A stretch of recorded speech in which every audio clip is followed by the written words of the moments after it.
हरिओम। हमारा आज का विषय है शबरी का प्रेम और नवधा भक्ति। आपको हमारी वीडियो पसंद है तो इसे लाइक, शेयर और सब्सक्राइब ज़रूर करें। राम और लक्ष्मण सीता अपहरण के पश्चात जब वनों में सीता जी की खोज कर रहे थे तो उन्हें एक राक्षस कबंध मिला। कबंध राक्षस का वध किया। ये कबंध राक्षस एक शापित गंधर्व था जो राक्षसी शरीर की मृत्यु के पश्चात अपने स्वरूप में आया और उसने श्री रामचंद्र जी को पंपा सरोवर पर आगे चल करके ऋषिमुख पर्वत पर सुग्रीव के विषय में बतलाया। उस कबंध के कथनानुसार रामचंद्र और लक्ष्मण जी आगे बढ़ते हुए मतंग वन में पहुंचे। जब मतंग वन में पहुंचे तो वहां वो शबरी के आश्रम में पहुंचे। शबरी एक सिद्ध तपस्विनी थी। शबरी ने जब राम और लक्ष्मण को अपने सामने देखा तो वो प्रेम से विभल हो गई।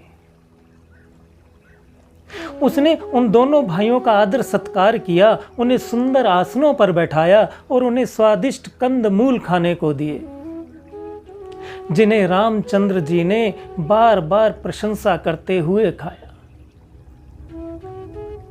इसके बाद शबरी कहने लगी कि जब आप चित्रकूट पर्वत पर पधारे थे तभी मेरे गुरुजन दिव्य धाम को गए थे और उन्होंने जाते हुए मुझसे कहा था कि शबरी, तेरे आश्रम पर रामचंद्र जी लक्ष्मण सहित तेरे अतिथि होंगे।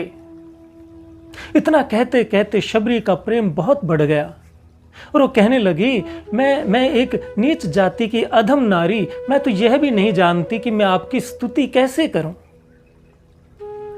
तब रामचंद्र जी कहने लगे, शबरी, जाति पाति कुल धर्म बढ़ाई, धन बल परिजन गुण चतुराई, भक्तिहीन नर सोहई कैसा, बिन जल बारिद देखिए जैसा। रामचंद्र जी कहते हैं, शबरी, भगवान की दृष्टि में, ईश्वर की दृष्टि में जात पात ऊंच नीच ये कोई महत्व नहीं रखता। कोई कैसे कुल का है, कुल किसी की कितनी प्रशंसा है, ये कुछ भी महत्व नहीं रखता।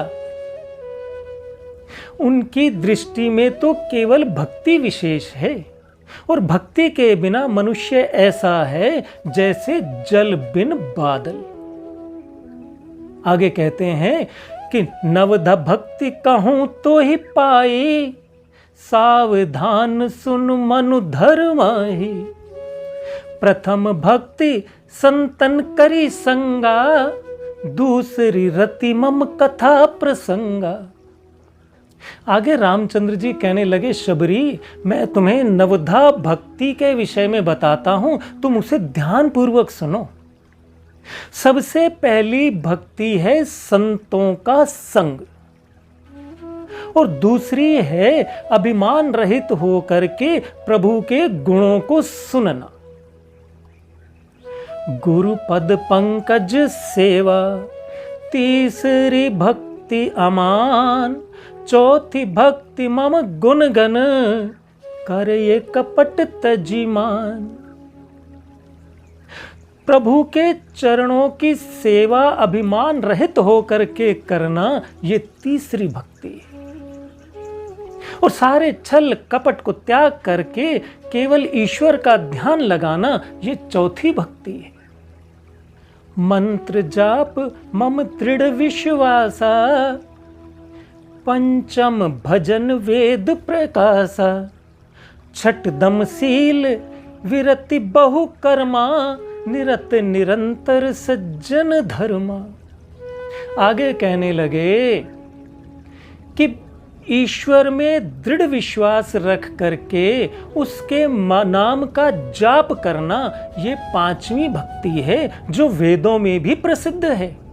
और अपनी इंद्रियों को वश में रखते हुए, अपना शुद्ध आचरण रखते हुए, गृहस्थी के कार्यों से विरक्त हो करके संतों का भजन करना, संतों की संगति करना, यह छठी भक्ति है। सातम सम मोहि मय जग देखा, मोते अधिक संत करी लेखा। आठम जथा लाभ संतोषा, सपने हूं नहीं देखा पर दोषा। आगे कहते हैं मुस्कुरा करके कि ईश्वरमय इस सृष्टि को देखना और ईश्वर से भी अधिक संतों को महत्व देना, यह सातवीं भक्ति है। और जो कुछ मिल जाए उसी में संतुष्ट रहना और सपने में भी दूसरों के दोषों को नहीं देखना, ये आठवीं भक्ति है। नवम सरल सम सब छल हीना, मम विश्वास ही ये दोष नहीं ना। और नौवीं भक्ति है कि ईश्वर पर दृढ़ विश्वास रख करके कभी भी अपने मन में हीन भावना या अत्यधिक उत्साह न लाना, सबके साथ समान व्यवहार करना, छल रहित व्यवहार करना, यह नौवीं भक्ति है। इस 9 प्रकार की भक्ति का वर्णन श्रीमद् भागवत पुराण में भी आता है। श्रवणम कीर्तनम विष्णु स्मरणम पाद सेवनम, अर्चनम वंदनम दास्यम साख्यम आत्म निवेदनम। प्रभु के भजन सुनना, उनका यशोगान करना, उनके स्वरूप का स्मरण करना, उनके चरणों की सेवा करना, अर्चन वंदन पूजा करना, साख्य भाव रखना, दास्य भाव रखना और प्रभु के प्रति आत्म समर्पण का भाव रखना, ये 9 प्रकार की भक्ति है। इस प्रकार रामचंद्र जी शबरी से कहने लगे, शबरी तुम अधम नहीं हो, तुम तो महान तपस्विनी हो। तुमने वो गति प्राप्त की है जो योगियों को भी दुर्लभ है। अतः अपने मन से स्त्री और अधम होने के विचारों को त्याग दो। यह कह करके आगे फिर रामचंद्र जी उससे कहने लगे कि शबरी, जब मैंने कबंध का वध किया था तो कबंध के मुख से मैंने आपके गुरु मतंग के विषय में बहुत सुना था। कृपया उनके विषय में कुछ बतलाइए। तब शबरी उन्हें मतंग वन के दर्शन कराते हुए उन्हें एक वेदी दिखा करके कहने लगी कि रामचंद्र जी, या जब मेरे गुरु मतंग वृद्धावस्था के कारण अत्यंत निर्बल हो गए थे, उनके हाथ भी कांपते थे, तब वो इन कांपते हुए हाथों से इस वेदी पर वो देवताओं को पुष्प चढ़ाया करते थे। यह वेदी उनके तपोबल से आज भी देदीप्यमान है। इसके आगे चल करके शबरी ने रामचंद्र जी को एक सप्त सागर नामक तीर्थ दिखाया और कहने लगी कि जब मेरे गुरु अत्यंत वृद्धावस्था के कारण और उपवास के कारण चलने फिरने से भी असमर्थ हो गए थे, तब उनके चिंतन मात्र से यहाँ पर 7 समुद्रों का जल प्रकट हो गया था और इसमें स्नान करके गायत्री मंत्र से विशुद्ध हुए अपने पंजर रूप शरीर को उन्होंने अपनी योगाग्नि से भस्म कर लिया था।